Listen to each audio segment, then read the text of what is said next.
Welcome back to my channel.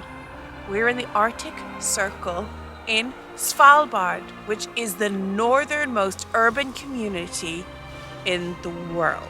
I can't believe that we're here. I'm going to be showing you all the things that I think you should do while you're here, what you shouldn't miss, restaurants, food tips, little things about Svalbard you may not know. Hit the subscribe button and the like, and let's explore this true winter wonderland. Have a look.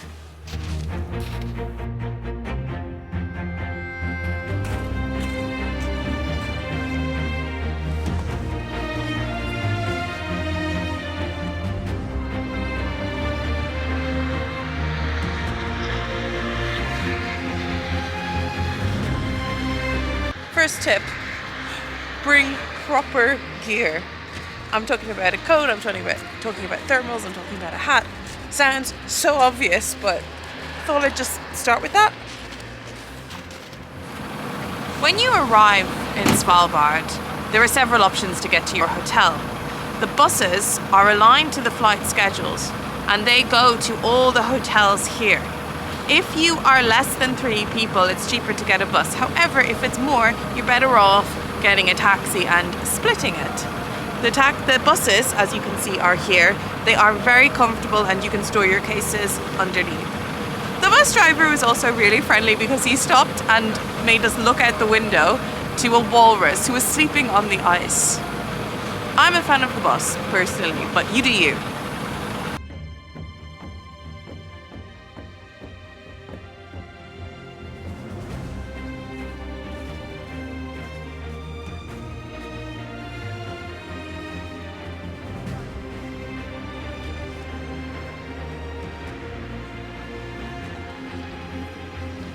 You are supposed to be big. Yeah, okay. Okay. You look so nice.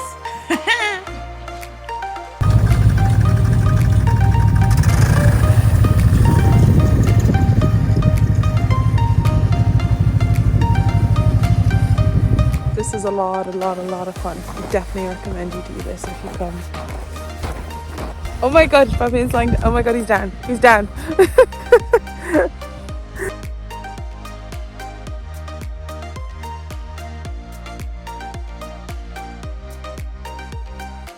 What's super toddy? It's black currant syrup, and it's I'm just making an advertisement. Yes! Black currant syrup? Very typical Norwegian outdoor drink, and that's very sweet. If you want to try, I will have it. Yeah. We'll try. Toddy for everybody? Because I've heard of hot toddy, but I'm not sure if that's the same thing. No, it's not alcoholic. Oh. Aww.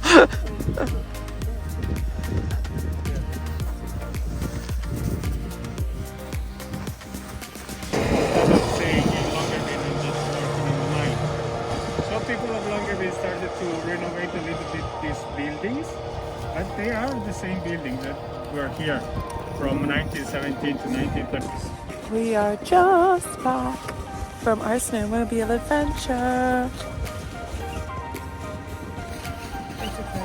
Are you trying to? It's really fun. Definitely worth it. Really like snowmobile. I love when you can have a day where you can say, oh, I did something today I've never done before.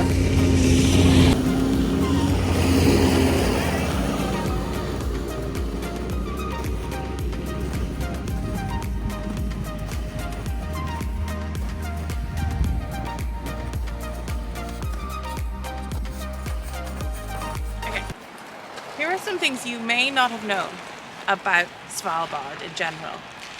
They have some rules. You are not allowed to give birth here, and you're technically not allowed to die here, although that is more difficult to enforce. So if you are pregnant a month before, you have to go to the mainland. And I asked the locals, who pays for if you have to stay a month before? And they said, oh, well, the state does, it's the healthcare, it's like a pink house, and also the close family can go as well to the mainland. I didn't ask how long after the baby's born you have to wait before you can travel with the baby back here. So if anyone knows watching this or has given birth on the mainland but lives in Longyearbyen or somewhere in Svalbard, let me know. It is obligatory that everybody who is here, who lives here, has a gun. a rifle. And when you go around the town, you see signs like no rifles allowed in here. We went out on the snowmobile expedition yesterday, and even though the chance of meeting a polar bear was low, our guide still had a rifle. Their price of property here is insane because you're not allowed to buy land and build property. The government has a registry of every building that's here, and you're not allowed to actually build. Oh, look, it's Fabian. You're not allowed to build a property here, which means that the scarcity of property mean the price can be truly, truly bonkers to buy a place here in Svalbard. Anyone can come and live here. You don't need a visa to come and live here. But crucially, if you're looking for Norwegian citizenship, living here is not going to bring you any closer to that. There are some crazy, crazy things and rules here, but they make sense. For instance, you're not allowed to be buried here because bodies don't decompose. To the point where some miners died in the Spanish flu, and 70 years later, their bodies still had live traces of the Spanish flu virus inside them. So it makes sense. Also, we passed like a bird that had died, and it was perfectly, I mean, I don't know how recently it had died, but it was frozen, and it just looked like a normal bird. Obviously it was dead. So they have these rules, but they're very thought out. Let's go and have a walk into the town. Also, they don't want old people living here. And if you are elderly and want to live on the island, you have to take out quite an expensive insurance. Basically because it's thought, well, it is the case that the living conditions here are so harsh that you're at much higher risk if you are an old elderly person living here. So they gently tell elderly people to don't live here, go back onto the mainland. It makes sense, but it's just very interesting. And also, cats are banned. There are no cats allowed here. Online it says that they don't want the cats to interfere with the wild bird life, but our guide yesterday on the snowmobile tour said it's due to a rabies risk, that the wild foxes here carry rabies, and if the cats get it from the foxes, yeah, interesting. And let's have a look at the city now.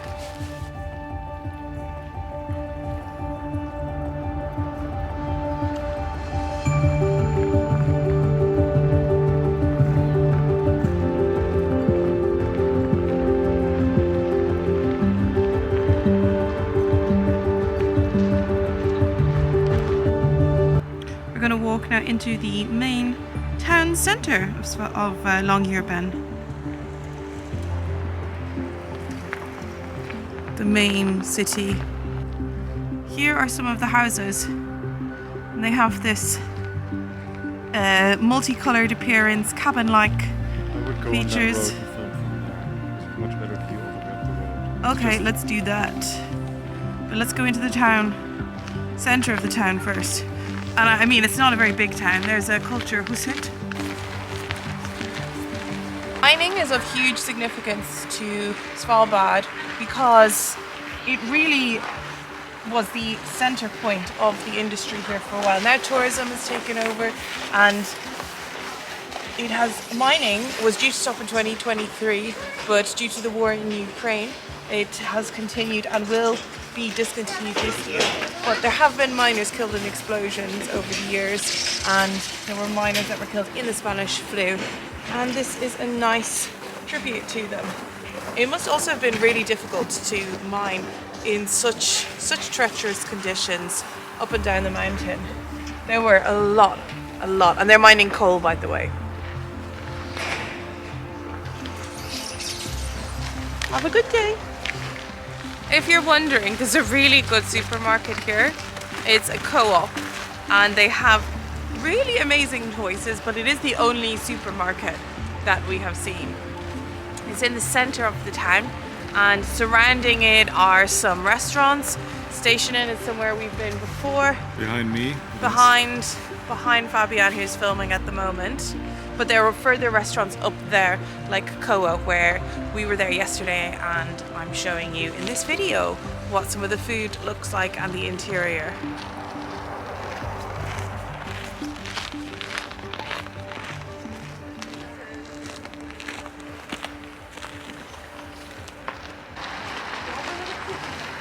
I love no matter where you go, people put stickers.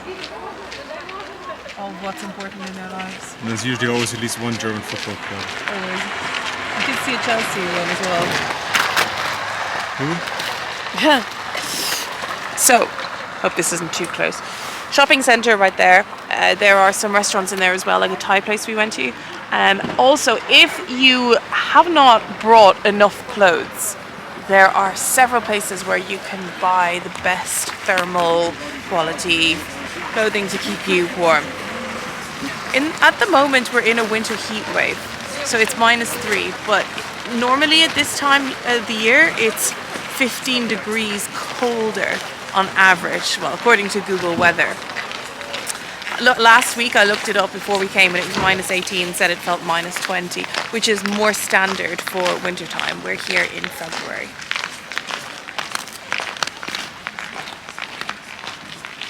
The liquor store is very well stocked. Yeah, very well stocked.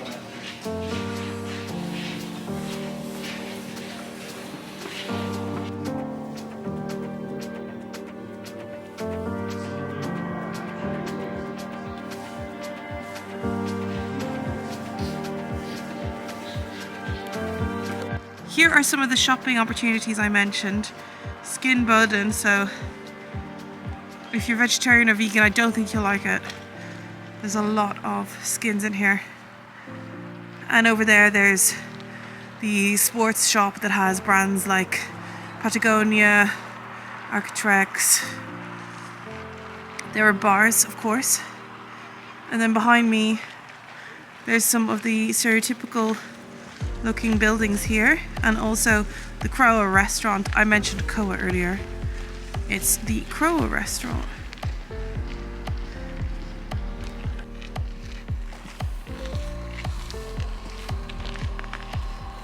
There's so many hotels around. And there's the church. As you might see behind me, a lot of the properties are built on stilts here. That's another hotel behind us. I have a separate video about the Radisson Hotel that we are staying in. Check it out. It's a very honest review. They didn't pay me to do it and they weren't paying for our accommodation, so you can trust that it's honest.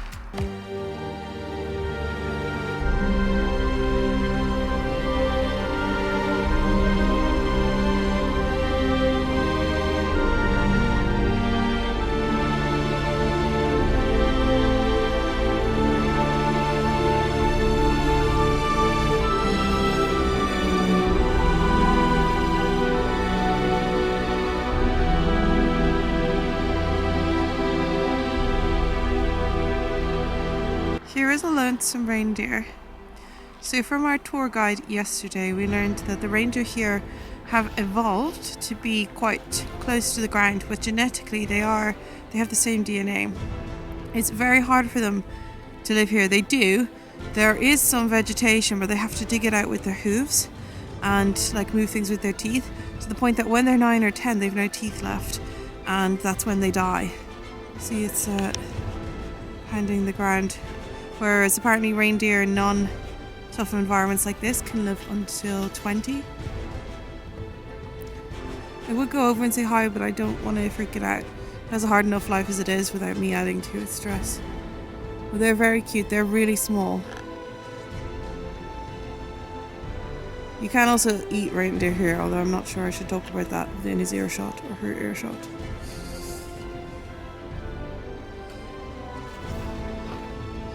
Here we have the church. Oh, I've just sunk down. So, proper clothing and boots is an essential.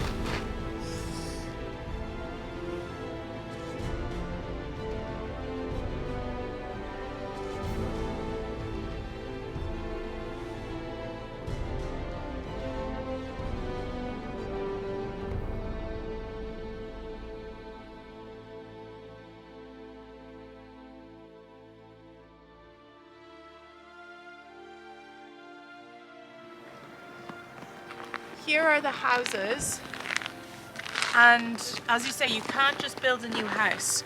You can only buy one of the existing houses here, but I really like how coloured they are. How multicolored, I should say, they are.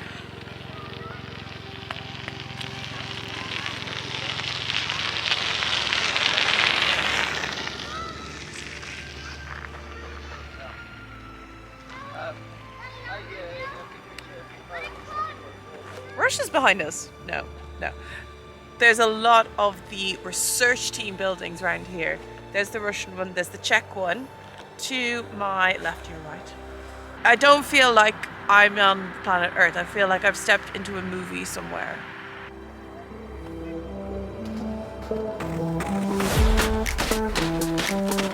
Going for a jog.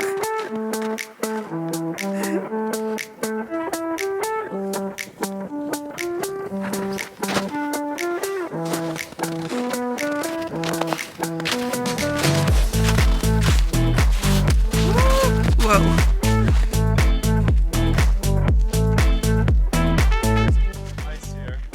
Okay, I'll pay attention. I hear dogs barking, husky dogs. We have stopped off at restaurant Kroa for lunch, and we're getting bean burgers and sweet potato fries. This is quite a cool, like, rusticy place.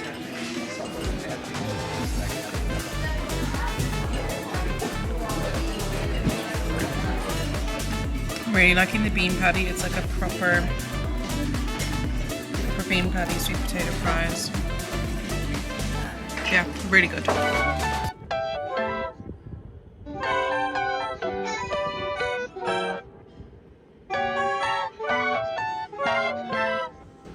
There's a bus for the miners. And Christmas trees. You can also stay here.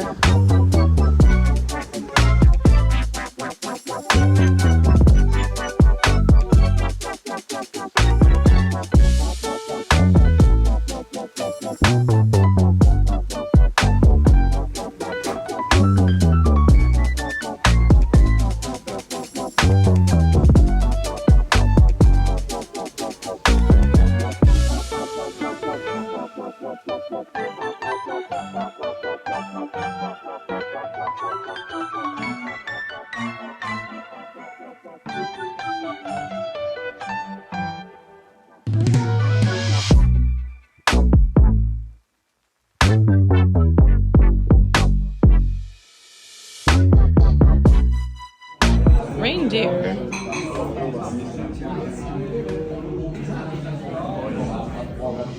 And the vegetarian option. Where is your steak? Quinoa steak. It's